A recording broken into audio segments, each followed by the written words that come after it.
Вітаю на каналі Хата рецептів. Сьогодні готуємо насправді королівську паску. Це рецепт паски на вершках та жовтках. Паска за цим рецептом виходить волога, ніжна, яка просто тане у роті. Починаємо з опари.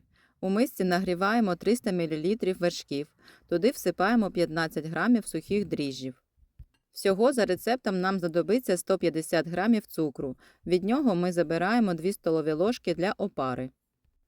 Туди ж додаємо 2 столові ложки звичайного пшеничного борошна і все швиденько перемішуємо вінчиком. Друзі, якщо вам подобаються мої відеорецепти, підписуйтесь та ставте лайк. Це дійсно допомагає розвинути мій канал. Накриваємо миску кришкою та ставимо опару в тепле місце підніматися на 30 хвилин. 150 г родзинок з журавлиною заливаємо окропом, даємо постояти 5 хвилин, зливаємо воду та просушуємо паперовим рушником. Відокремлюємо 6 жовтків від білків. Туди всипаємо 150 г цукру та додаємо ванільний цукор. Та все це разом збиваємо міксером до білої пишної піни. Саме збиті жовтки роблять паску легкою, як хмаринка.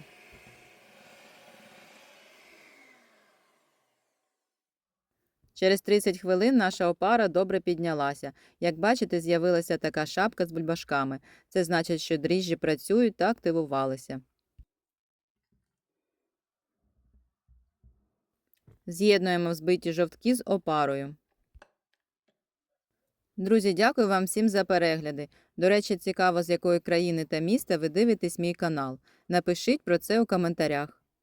Вливаємо 150 г заздалегідь розтопленого вершкового масла і все ще раз перемішуємо. Поступово додаємо 600-650 г пшеничного борошна та починаємо вимішувати тісто спочатку лопаткою, потім руками. Для економії часу можна тісто вимішувати гаком міксера або тістомісом.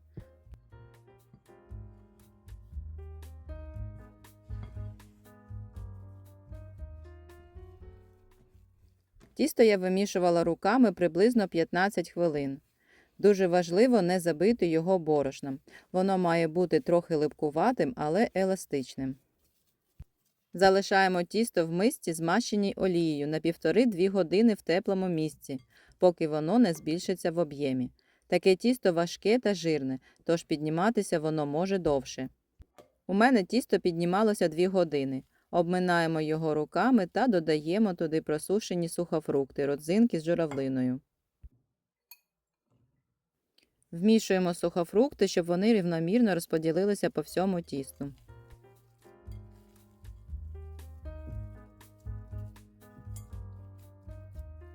З тіста формуємо невеликі кульки та заповнюємо форми для пасок десь на 1/3. Коли формуємо кульки, краще ось ці родзинки, які на поверхні, заховати всередину тіста, щоб вони не пригоріли під час випікання.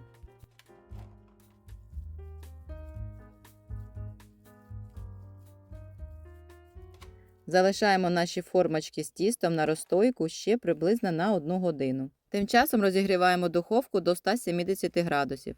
Як бачите, через 30 хвилин пасочки трошки піднялися. Розставляємо формочки так, щоб між ними був проміжок для рівномірного випікання. Ставимо випікатися на 40–45 хвилин. Все залежить від розміру формочок. Готовність пасочок перевіряємо на суху зубочистку. У мене вони випікалися рівно 40 хвилин. Головне, не пересушіть їх. Щоб наші повітряні паски не осіли під власною вагою, після випікання ми кладемо їх на бочок і трохи ось так перекачуємо з боку на бік. Та залишаємо пасочки у формах до повного охолодження. Пасочки повністю охололи, можна знімати з них папір та змащувати глазур'ю. Рецепт глазурі ви знайдете в описі під відео, а також десь в правому куточку буде посилання на рецепт сирної паски, де я готую також глазурь.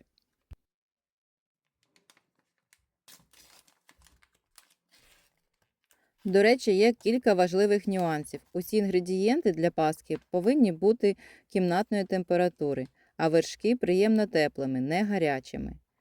Також, чим вищий відсоток жирності вершків, тим довше паска залишатиметься свіжою та не черствітиме. Така паска важка за вагою, але неймовірно повітряна всередині.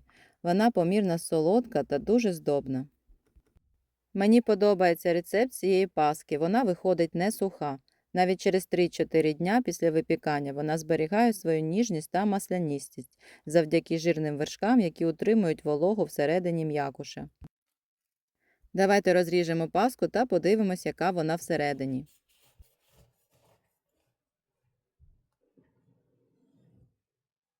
Як бачите, тісто дуже добре пропеклося, але залишилося трохи вологим, не сухим. Цей рецепт паски на жовтках та вершках – це справжня класика. Вона дозволяє отримати неймовірно ніжну, пухку та вологу текстуру. Таке тісто має насичений жовтий колір та неймовірний вершковий аромат. Це паска для тих, хто любить вологе, важке, солодке тісто. Це ідеальна паска на Великдень. Друзі, обов'язково спробуйте приготувати таку паску та напишіть в коментарях, як вам цей рецепт. І смачного!